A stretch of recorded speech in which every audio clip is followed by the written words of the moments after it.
Yo, this is your Wednesday on Golden State Boulevard, coming to talk to you today about the concept of misgendering.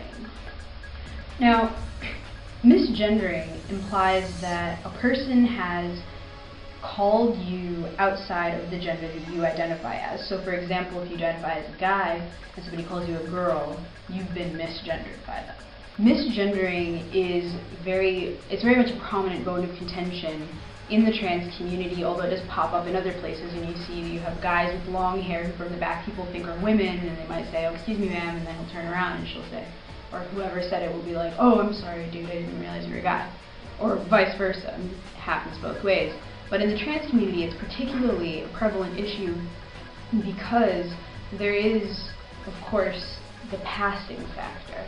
If you are constantly misgendered, the implication is that you do not pass. And that just implies that people do not see you as the gender that you are, and therefore will constantly refer to you as either your sex, the pronouns with regards to your sex, or the pronouns that they think apply to you based on what you look like. Personally, when I lived primarily as a guy, I got misgendered, not to my face really, it was just a general aura, like how people react to you. I think you know what gender people think you are based on how they react to you. And so I didn't really get a whole lot of people saying like she, her, hers, particularly simply because I think that the way that I portrayed myself, the way that I presented myself, made it unclear to people what specifically to call me, because I had the privilege of going to a school where that is an issue that people think about, whereas in the real world, it's not really that much of a thing that's discussed, I've found. Internet, yes. University of Michigan, yes. The world in general, not really. And I think that it should be. I try to make a point when I meet people to ask them what their pronoun preferences are, regardless of what I think they identify as. I'll ask that to anybody.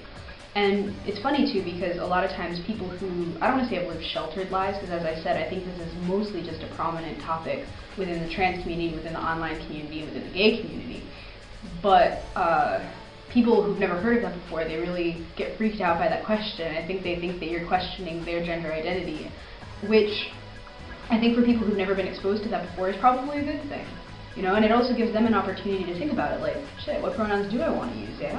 Gender is so much more flexible than people think it is, and so to bring up this question of like what pronouns to use and so on and so forth really would lead to a reduction of misgendering, because I think people, if they were trained to do so, like people who come from social situations like the one I was in, are trained to ask people like, what's your name, what are your pronoun preferences? It's just all part of the same thing. And if people did that, obviously that would eliminate the concept of misgendering unless somebody were to do it on purpose. And if a person does that on purpose, they're just a jerk. Point blank period. It's just like people calling you out of your name, just because. Like, I got my first name legally changed, and I still have the people who, you know, and I don't mean family, because I feel like that's a smidge different, but people who knew me back before I got my name changed, who will, they pull the, "but that's what I knew you as, and that's what you will say" card. And it's like, but dude, that's not my name. And it's funny too, because the people who do that, some of them do identify as either allies or members of the LGBT community, and so for them to blatantly refuse to call me by the name that I got my name changed to is just disrespectful. It's getting slightly off topic. But yeah, misgendering. I really feel like the root of misgendering comes from, I don't even want to say misinformation, I just want to say no information. I really just feel like if we were trained to ask people what their pronoun preferences were along with their name, the world would be a better place. And of course that's just my ideal utopia and would probably never happen, because in the general population it is slightly more unusual to identify as a gender that differs from your sex than not. But nonetheless, I think that it has become a popularized enough concept that it wouldn't be completely unreasonable or completely eccentric to introduce that into a curriculum. It's just a matter of manners, you know? Like, it's not even, you're not teaching kids, you know, bad things. I think it's always probably good to ask people their genders along with their name, because then everybody knows what's up, you know? And so it all ties nicely back together in a little bow. So those are my thoughts on the concept of misgendering / also names, I suppose. I went off on a little bit of a tirade, sorry.